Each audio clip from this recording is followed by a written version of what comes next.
I'm Lucy. And I'm Jennifer. You're listening to Everything I Know About. Each week, we share everything we know about a new topic, equipped with some internet research and a little too much exposure to pop culture. Hi, everybody. Hello.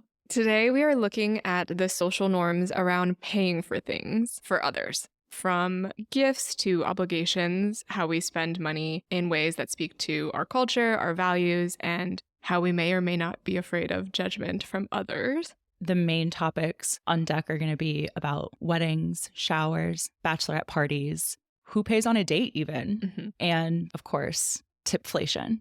Money norms present this fundamental contradiction because norms embody the social sphere, internalized values, unwritten rules, and shared expectations that govern us as a community.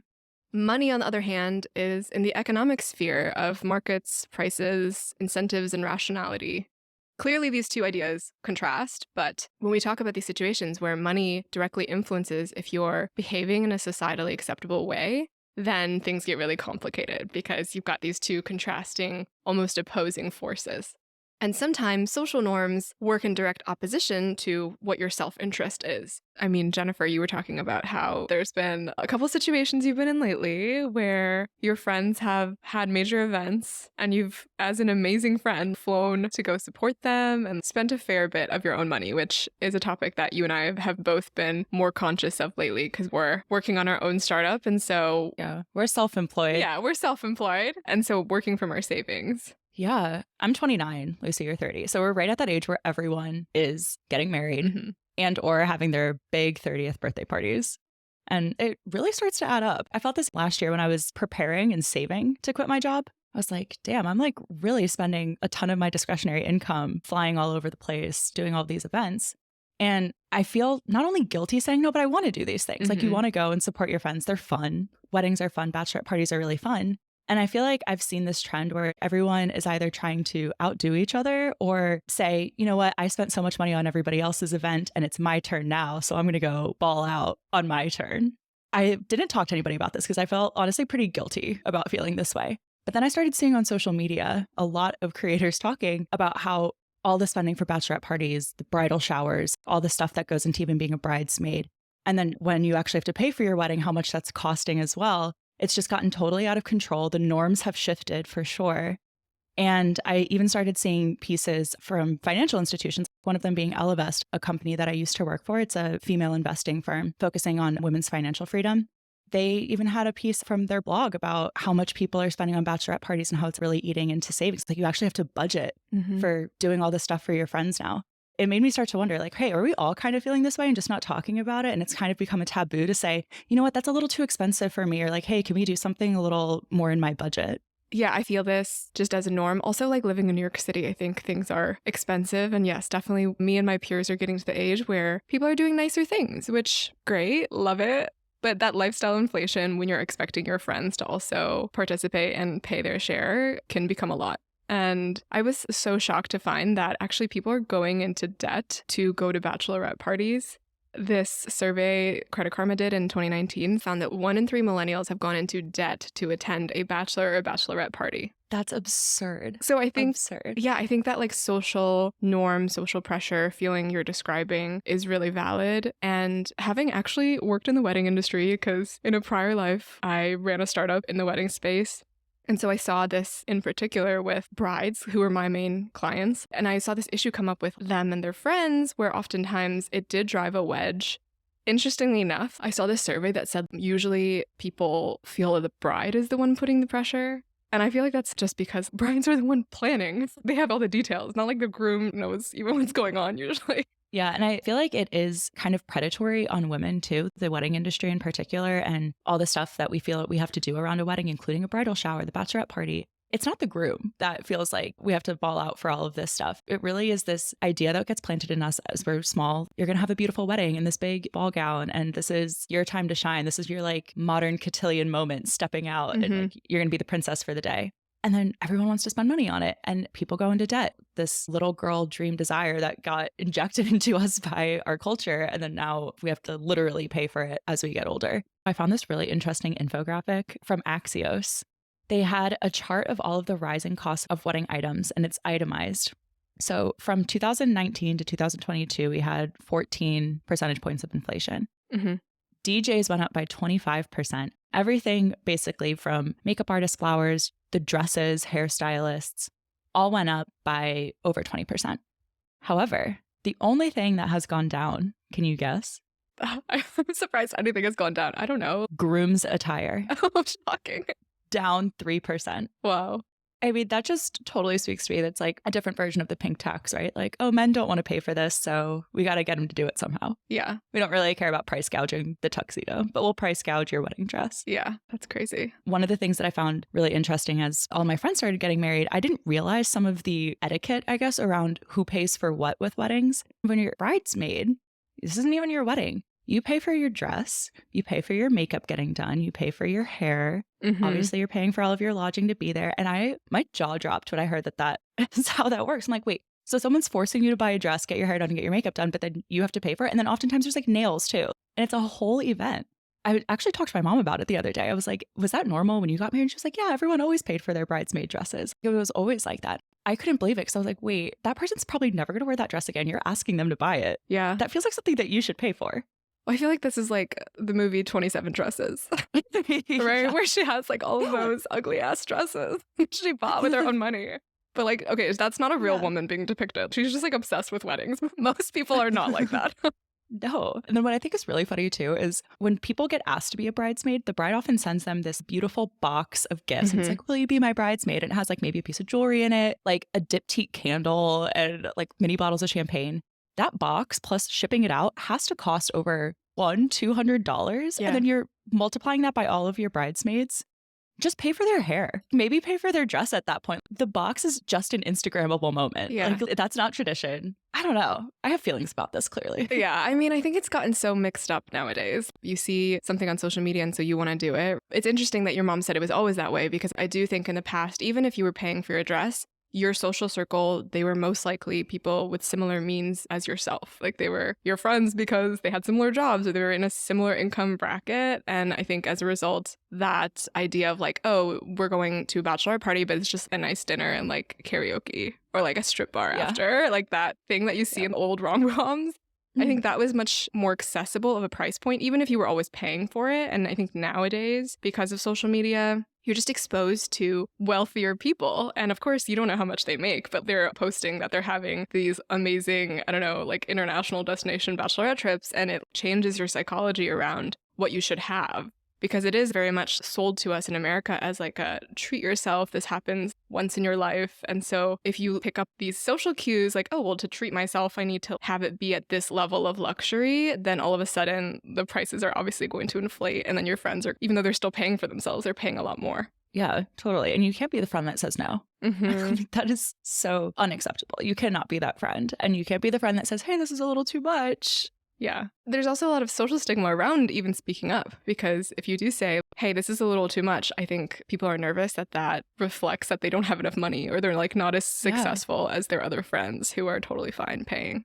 I think that's what makes it such a triggering topic, because money is this thing that, at least in US culture, we're really private about. It's really sensitive. We don't want people to know how much we make. We never talk about that. And then you've got social norms, and you want to be perceived as a generous person. You want to be perceived as a wealthy person. You want to be perceived as someone who is going to show up for your friends lest they exclude you in the future. And so I think this conversation comes around like, yes, I've seen it a lot now, but even like I was running my wedding planning business 7-8 years ago, and it was like a hot topic then, and like constantly everywhere. It's like, how much should I pay for this gift? What's the social norm? I don't really want to pay $200 for somebody's wedding gift, but I guess I have to because that's what's expected of me.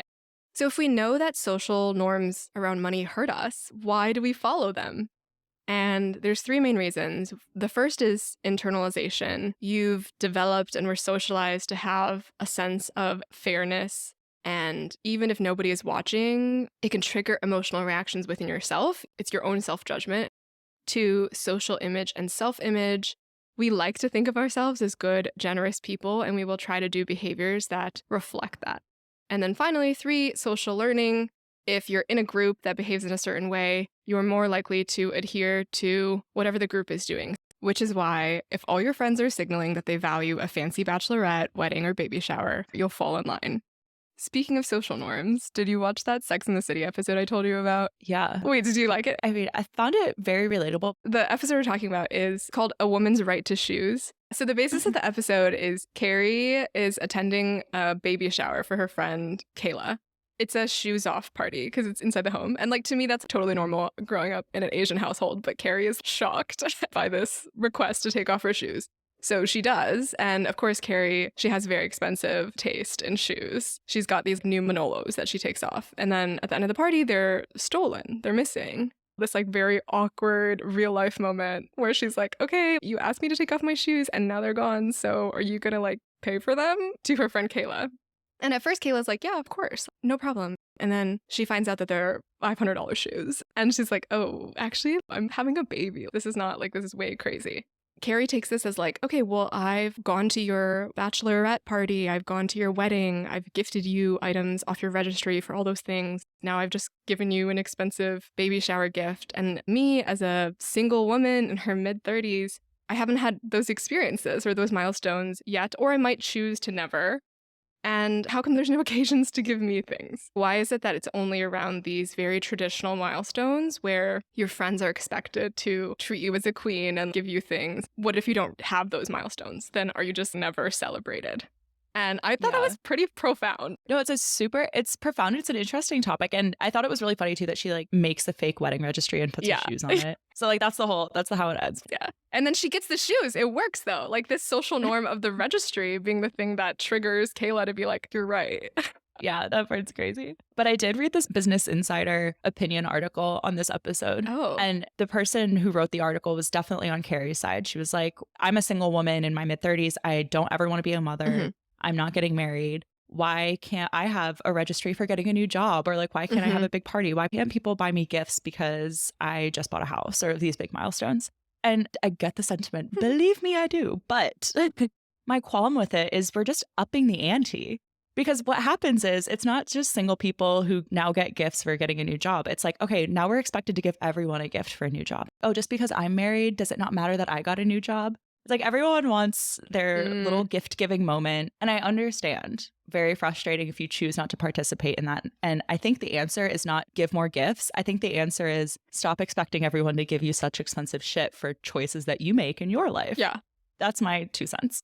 Yeah, it's so interesting because I feel like despite what people say they believe, right? Because I have plenty of friends who will be like, oh, I don't care if someone gets me a gift. I've had friends say, no gifts necessary, like we're not doing that. But then, of course, there are the people who will get you gifts. And then there will be conversations after where it's like, wow, that person was so nice. They got us a gift. Low-key kind of looking down on the people who didn't.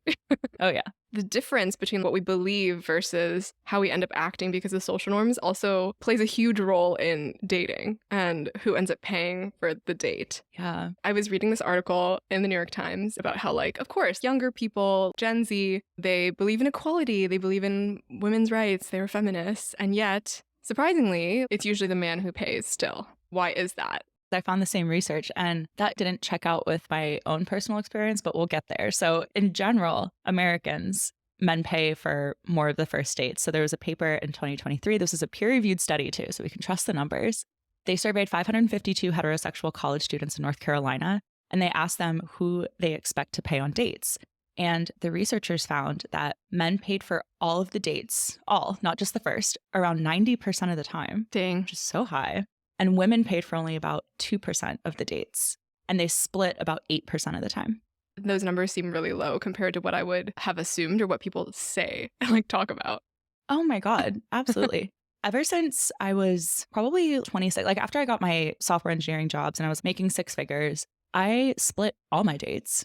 Unless a guy was really adamant, I don't know, I had this like chip on my shoulder about it. Like, no, I make good money. I make my own money. I worked hard for this. I can pay for the date. And I never wanted to feel indebted to a man because he paid for the date. No, if I want to dip or I want to ghost or I want to just not talk to you anymore, I'm not feeling bad about the fact that you've paid for the last 3 dinners. Yeah. What would the dynamic be at the end of dinner, let's say? Are you like, let me pay? And he's like, okay. Or he's like fighting you, trying to pay for the bill. Well, I always find it really awkward the moment when like the wallet comes out, like the check comes out, the wallet comes out. I don't know. I just feel uncomfortable getting paid for, honestly. The check would come, the wallet would come out, and I would bring out my own wallet and just not say anything, just put my card down. And then like how the man responds really like takes over the rest of the interaction. So sometimes they would be like, no, I can get it. And I'm like, no, it's okay. I don't mind splitting. Yeah. And sometimes they're really adamant. No, I want to pay for this date. Let me pay for it. Yeah. And then I'd be like, okay, fine. Okay. And sometimes they're like, oh, I really appreciate that. Thank you. Yeah. Which is interesting because a lot of the research that I found too is that men want women to split the bill more, but they feel bad about asking for it. Wait, so what was your read on the guy depending on which of those options they took? Did you respect them more if they were like, I'm fine splitting? Or like, were you secretly still happy if they were like, no, I will definitely pay for this? I mean, obviously that's kind of hot if they're like, no, let me pay. But I mean, I'm still a lady at the end of the day. But no, truthfully, it depended on how it went. There were a few times when, oh God, this sounds so ridiculous, but I wanted to be thanked for splitting. I wanted it to be like, damn, that's pretty cool you split it. And not just like, we're going to gloss over that. So if a guy just glossed over it, which didn't happen often, maybe 2 or 3 times, I took out my card and we just put it on the table and like no words were spoken. It's kind of like, damn, that's kind of weird. Were you like not planning on paying for my bill? But then if they were like, no, you don't have to. And then I insist. And then they're like, wow, thank you so much. It's really cool. Like, I really appreciate it. I'm like, you're welcome. Sugar mom at the table. And I'm like, empowered woman moment. I'm not paying for your half. I'm just paying for my I don't know why I feel like a sugar mom is paying for my half of the bill. Yeah, that's anyway. So funny. Yeah. Oh, that's hilarious. I'm definitely on the opposite end. I definitely, when I was dating, I definitely expected a guy to pay, especially for the first date. I guess I believe in the like, okay, if he invited you, he's hosting you and he should pay. And also I'm like, it's so interesting because obviously one take is that, okay, women and men are equals. Men paying is rooted in sexism. But I think for me, I'm far more persuaded by the fact that the world is unequal. Women bear the burden of the gender wage gap and paying for makeup or like paying for all these other things to make them look desirable to men. But like they're spending, I don't know, an hour getting ready, whereas the guy's changing his shirt maybe. And all of that is a huge gap. Time is money, you know? You should pay because you get the benefit of me spending all this time on you here and also the pre-time getting ready. Oh my gosh, that is the only convincing argument I've heard for why men should pay for dates. Because when I take my fiance to like Sephora with me, he's always shocked by how much money I have to spend just to like restock on things. I'm like, yeah, this is $300 every 2 or 3 months. And that's if I'm not exploring new products, I'm just buying the shit that I need. Right. So you add that on top of like, oh, now we have $400 hair appointments and like we're expected to get our nails done and all of that to look hot enough for you to want to take me on a date. And then I have to pay for it on top of that? Hell no. Like you just got in the shower and like put some Axe on. There's no way that this is an equal exchange. Yeah. But I mean, your fiance is Dutch and like this term going Dutch is splitting the bill, right? So tell me about that because I think it's really, really different abroad. I had a little taste of this when I was living in Kenya and I was friends with a lot of British expats. But yeah, I'm curious your experience. When you started dating Ruben, who paid? What were the norms? Did you have any confusion or clashes around it? I mean, this is actually a really funny story. So our first date, I thought he was a starving artist because on his Hinge profile, it said DJ/music producer. I was like, oh, cute. He's struggling. And I had just gotten my fancy new job. And so I was like, I'll pay. And I was kind of insisting. He was like insisting back, no, I will pay. It's okay. So I let him pay. And then I realized later he's a successful musician. So he wasn't the starving artist I thought he was. But he thinks that story is so funny that he was like, yeah, she tried to pay for my drinks. She didn't think I could afford it. Yeah. So anyway, the first few dates he definitely paid for. But then we kind of do a who's hosting the date sort of now. If I'm like, I really want to go to, there's this barcade place I really like to go to and play games. And I was like, oh, I'm going to buy the drinks and then I'm going to buy the little coins and stuff. But like if we go to like a fancy dinner, more often than not, he pays. And then if it's just something casual, we usually split. But also I feel kind of bad because I drink and Ruben doesn't. So often my portion of the bill is a lot higher. And I'm like, if I want to get like $30 in drinks, I don't feel bad about splitting. Yeah, that's interesting. Because I also feel like European versus US is really different when it comes to once you're in a more serious relationship and obviously you've moved past the first couple of dates and you're engaged, you're actually married, how you like share or don't share your money is really different. Yeah. And when Avery's my husband, when Avery and I, we moved to Kenya, we were not engaged, but like pretty committed given that he moved to Kenya with me. And so we were living together. A lot of our friends were a little older than us. So they were like in their early 30s. And a lot of them were from the UK or like different parts of Europe. And they always split the bill. In particular, one of our closer friends was this engaged couple. We had this whole conversation around like, oh, we have separate bank accounts. Like even after we're getting married, we're keeping the bank accounts separate. That's a totally normal thing to do. And I was surprised because at least in my experience, both my parents and Avery's parents, they just have like one shared joint bank account. And that was always going to be our intention too. And now that we're actually married, we have that. So it's not like one person treating the other or not. We just think of it as our shared pool of money. Yeah, it definitely is more of a European sensibility to keep things separate. And I feel like the American standard, as you mentioned, is doing everything joint. Like my parents do it joint too. And so I never like thought about doing it separate. Like it never crossed my mind that you would have separate finances as a married couple. But I think it really depends on your financial situation too. There's nothing wrong with doing like a hybrid model. Totally. And I think that's where my head's at. It's like our expenses are ours, but also I can have some stuff for myself. And I think there's peace of mind that comes with like, damn, if I want to buy a pair of $500 shoes, yeah, I could do that. Yeah. I'm like, I don't need to talk to anybody about that. I like the independence that comes with having a little something separate. I mean, when Avery and I first started dating, I was also starting a business and he had his software engineer job and he paid for everything. And I loved it. As I said, I'm the kind of person who I'm like, I want you to pay for things. And we would do these things, like we would splurge on nice restaurants, or like when we first started dating, we were definitely hardcore in the honeymoon phase. And we'd be at a bar and I'd go to the restroom and then I'd come back and he'd be like, oh, I just like booked us a weekend in Napa. I'd be like, oh my God. Which was like renting an Airbnb. But I was like, oh my God, I would never do anything that's spontaneous for myself. I'm this hardcore planner. Like I care about getting a good deal. I would never just pay like for a room tomorrow. That's so sweet. And yeah, it was such like a lovely spontaneous part of our relationship that was totally foreign to me. But now that we're like together, I'm like, damn, that was my money. We were spending my money too in the early days. Do you find that since you guys do have joint finances, you feel bad about like if you want to splurge on something? Or is that not really your MO? You don't strike me as somebody who would splurge on stuff very often. Yeah, no, I don't splurge. Like I cut my own hair, girl. Like, that's that like Asian immigrant mentality. I was raised kind of unfortunately. This is why it was so delightful when we first started dating that Avery did all these nice things, because I'm not good at treating myself or doing anything like that. So no, that's not an issue. The thing that I do miss though is this feeling of being able to treat someone, right? Because I think on both sides of that equation, you do get the additional emotional boost. Like I think when I gift someone something, ideally, hopefully I actually wanted to gift them something and it's not just out of obligation, then I like feel good about it. I feel like I'm a good, generous person. And when you're receiving gifts, it also feels super special. And I think this is maybe also different culturally, but definitely in Chinese culture, gifting is not about the monetary value. It's much more about the gesture. So it's very common when you first visit someone's house to bring fruit. Literally a carton of oranges, the Costco size carton. It's like, yeah, obviously it's not so expensive to bring some oranges, but it's a thought that counts. Yeah. And I think culturally, like there is this weird relationship with Asian people and fruit. There's all these memes out there that are like, oh, like Asian parents don't know how to say I love you, but they'll cut you a plate of fruit. So it's like their way of saying I love you. So yeah, when it comes to like actual gifting in Chinese culture, you usually gift money inside of the red envelopes. So there's that form, but like, again, useful things. I think your point about gifting something because you want to gift something, it's not an obligation to do so. This ties perfectly into the next topic I wanted to talk about, which is tipping culture and tipflation. Because that exact sentiment of feeling good because you're voluntarily giving something is exactly why people enjoy tipping when they do. And then why people are hating tipping so much now, because it feels like this obligation to do something that you're like, I don't even know why I'm doing this anymore. And it's gotten so out of hand. So I think like oddly, it ties into our feelings about gifting in general with tipping. That might be a hot take, but does that ring true for you? That makes sense. I mean, again, I think this is back to the point I was making earlier around when social norms and your self-interest conflict. And I think tipping is a situation where there is no desire to like tip someone unless truly, you had exceptional service. I think that's obviously different, but that's not what we're talking about. We're talking about you order a cup of coffee, they flip around the tablet and it's like 20, 25 or 30% are your options nowadays. Insane. Yeah. That is just purely driven by like social norms. I don't think anybody is like, oh, wow, I really got such a good service experience in this situation. I think people who are tipping self-identify as tippers.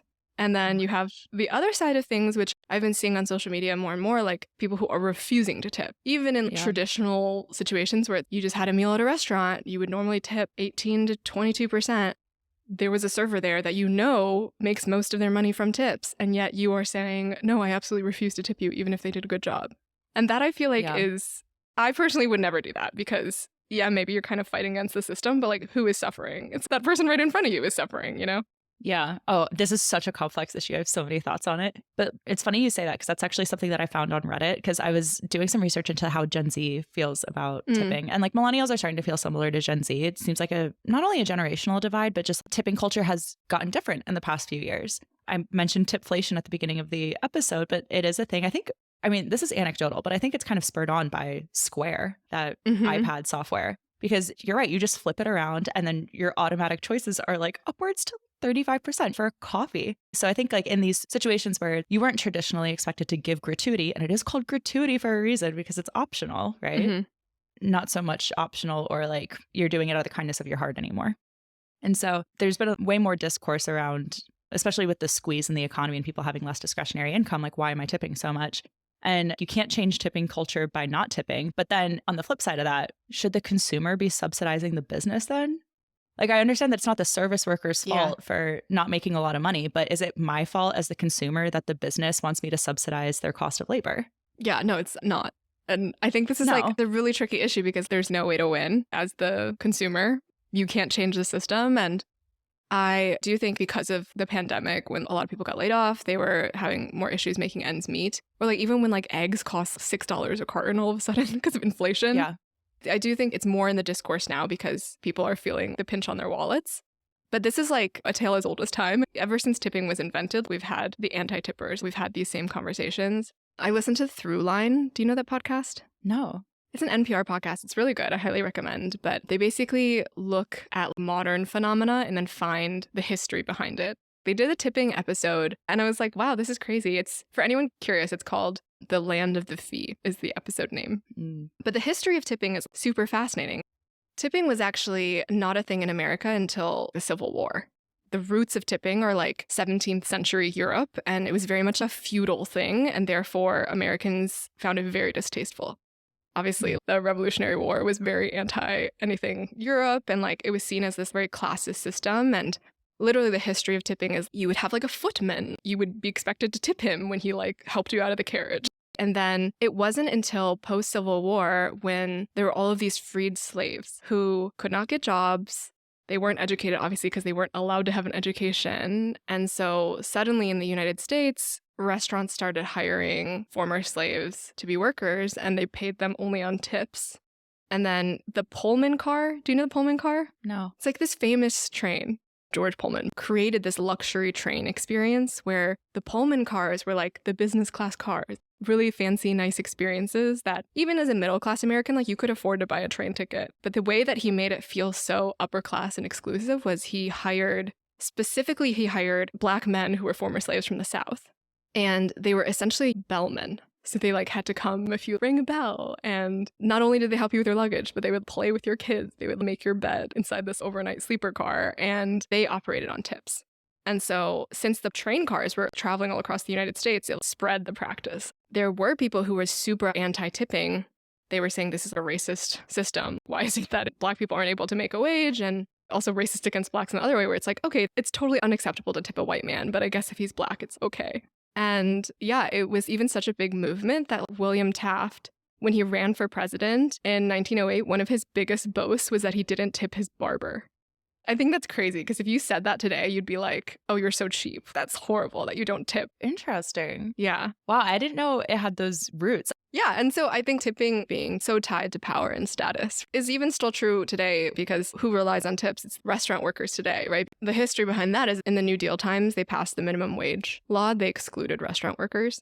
Yeah, the restaurant one is, I mean, it's still not cut and dry because obviously restaurant workers should be getting paid, not on tips. It should still be gratuity. But I think the way that it's bled over into other industries, I'm thinking specifically of any like beauty service industries, even Lyft and Uber drivers. Like the whole value prop of taking an Uber used to be that you don't tip. It's all built in cost. And now it's like you're an asshole if you don't tip your Uber driver. And we've seen even videos go viral of Uber Eats drivers throwing a fit that they didn't get tipped when they drive somewhere.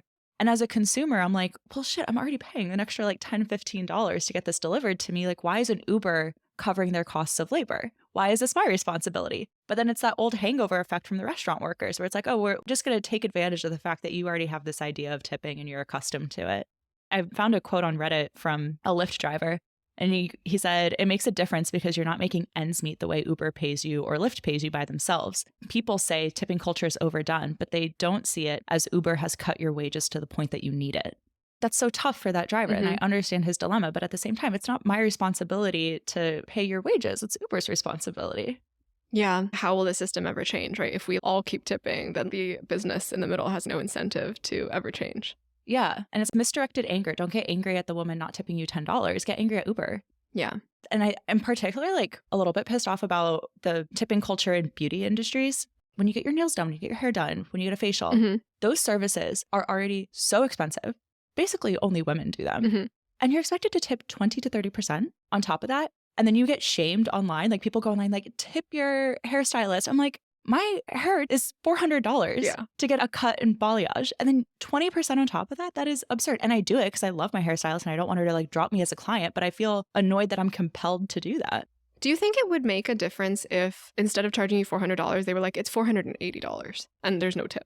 Yeah, honestly, I've thought about that. I wonder, though, how much of that are you already covering your own expenses with? How much of it is like, I'm already making enough profit and I don't actually need this $80, but this is just the culture and you're going to pay me the $80? Because you cannot tell me it costs $400 to cut and color my hair. Come on. That should include your labor. And I get there's materials and stuff, but like, come on, at a certain point, you are paying for the labor. These are expensive services. And then I feel like the other side of this is the culture has come around to being like sort of this empowerment over your labor movement where it's like, well, I'm providing a luxury service and so I deserve to get paid. And if you can't afford to pay it, then don't come to my service. Well, now nails are $200. Now getting your hair done is $400 to $500. Everything just becomes marginally more expensive. And I think it harkens back to what we were talking about at the beginning of the episode with everyone outdoing each other. Like, it's my turn to set the prices now. It's my turn to have the big party, the big bachelorette party. When you're giving out so much because everyone else is demanding it of you. And so when it's your turn to ask, you better be asking a lot. I mean, clearly, like in Europe, there's no tipping. It's not part of the culture to tip your server, at least at a restaurant. And so clearly they're able to make it work. I've seen restaurants in New York, a neighborhood restaurant, who they had a no tipping policy, wrote out a little manifesto at the bottom of their menu that was like, we're a non-tipping establishment because we believe paying our workers fairly and like what's included in the menu price, basically. We think that's better for both our patrons and our workers. And they actually recently switched back. What? Yes, now you tip again. And their explanation was like, we just couldn't make the economics work. I get it, I guess. If it's true, I get why you couldn't stay in business without the tipping. But then there's countries that operate without tipping and they are able to make it work. The unit economics work. Honestly, we should do a whole deep dive episode on this because I find it so fascinating. I was in the Netherlands for 10 days over Christmas and we went to all these fancy restaurants, fixed menu items, almost like Michelin star quality food. And it would be like 75 euros a person. In the US, this would be like a $200-$300 meal plus tip. And of course, you're not tipping at the end of it. So I'm like, what is it about operating these luxury services in Europe that's so much cheaper than it is in the US? There is something like fundamentally broken about, I don't know if it's like the taxation structure. I don't know if it's all of the regulations that make businesses expensive to operate in the US that they don't have in Europe. I wonder if when you pay workers full time, if you decide to not pay them under minimum wage plus tip that you can do for service workers, but if as a restaurant you decide to pay them with full benefits, if that's just so expensive compared to... Oh, in Europe, because the United States is so fucked up in other ways compared to Europe, like our healthcare is so expensive that when the restaurant has to pay for benefits, that those benefits are going to be a lot more expensive compared to if they were paying them in Europe. So that's why the cost structure is so different and it costs more to have a restaurant in the US. I wish that was my point because that is so much better. Yeah. No, that's a great point. I'm sure that's a lot to do with it. Well, this is just conjecture at this point. I don't know. Yeah. No, but have you felt the tipping squeeze yourself? Is that something that you have been annoyed by? I've been annoyed by it, but I think it's this question of, are you kind of the type of person who will go by a social norm or like what you believe? And I find the social norm pressure to be very powerful. So like when I've been annoyed by it, it's because I'm in a situation where I'm, let's say, at a coffee shop where they flip it around and everybody can see my screen. And I'm with someone I don't know well. So I'm getting coffee with someone I'm networking with or like a former colleague or someone I don't know well, but I'm nervous will judge me. That's when I feel it and am annoyed because I end up tipping. Yeah. I'm not going to sit there and like type other and then like spend time typing in $2 or whatever because that's awkward and everyone can tell I'm doing that.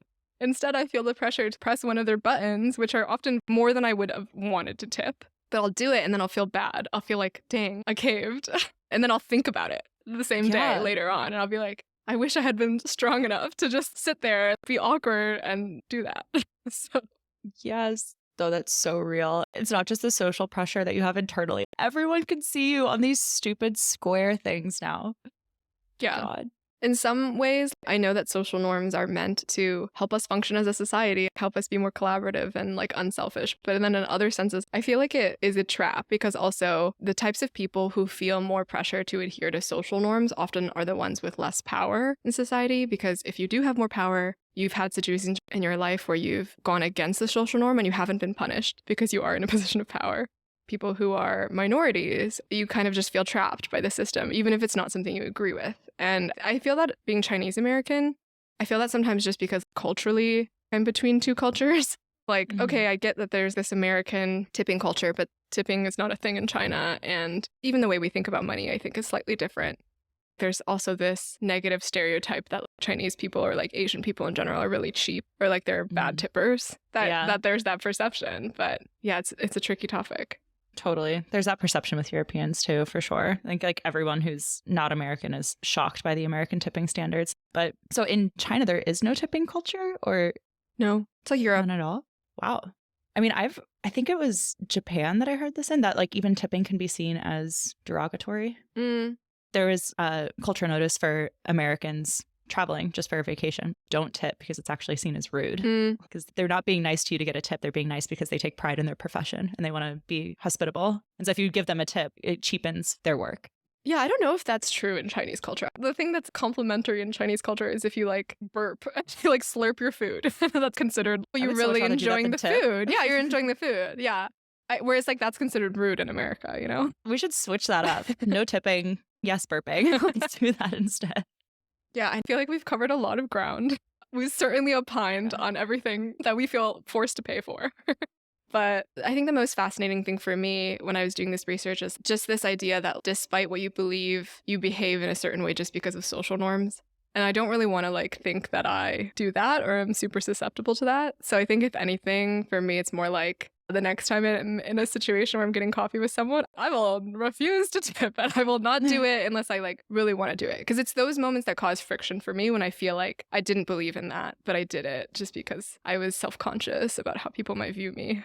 Yeah, totally. I think the message for me is like, we all need to give each other a little bit of grace when it comes to these optional payments. So whether it be like a friend saying like, hey, I can't go to your $5,000 bachelorette party this month, or maybe don't put on blast the girl that doesn't tip you when you're a barista. Yeah, you don't know someone else's financial situation. Yeah. No. We're all going through our struggles and some of this stuff has just gotten super out of hand. So I think we all just need to give each other a little bit of grace. Yeah. Well, we're on the same side, right? Like it's what you said, like what goes around comes around. Maybe you're like giving someone a gift now, but then when it's your time for your wedding, what kind of behavior are you going to expect? So as long as we all realize we're all kind of humans trying to do our best in the world. Exactly. All right, guys. Well, if you want to leave us a tip, go over to Patreon. And after we just talked about how shitty tipping is. It's okay. You can tip us. Right. We retract all our opinions if you're tipping us. I love tipping. It was incredible. Thanks, guys. Thanks. Bye.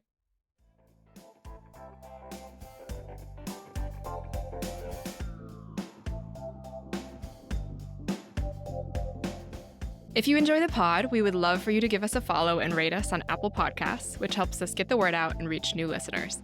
Full transcripts and show notes are available on Patreon, where if you choose to become a patron, you'll also get access to bonus content, our monthly book club, and our eternal gratitude. If you'd like to get in touch or suggest a topic for a future episode, email us at everythingiknowaboutpod@gmail.com or DM us across all socials at EikaPod, that's EIKA pod. Thanks for listening and see you next week.